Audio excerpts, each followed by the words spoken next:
Zase ty? Mám pro tebe další úkol, Ryder. Musíš zabít pána vampíru, který se skrývá v svíceně za bažinami. Cestou narazíš asi na jeho společníka vodního démona. Toho taky zabij. Mám na výběr? Ne. Už ses mi jednou upsal. Až to udělám, tak tě zabiju, ty smradlavej švábe.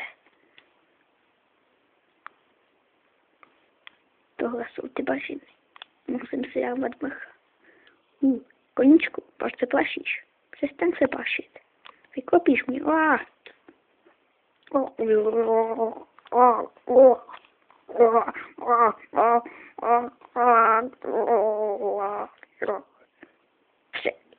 Překvápko. Chcípni. To zapoj. Ne, počkej, vypačuš mě. Ne.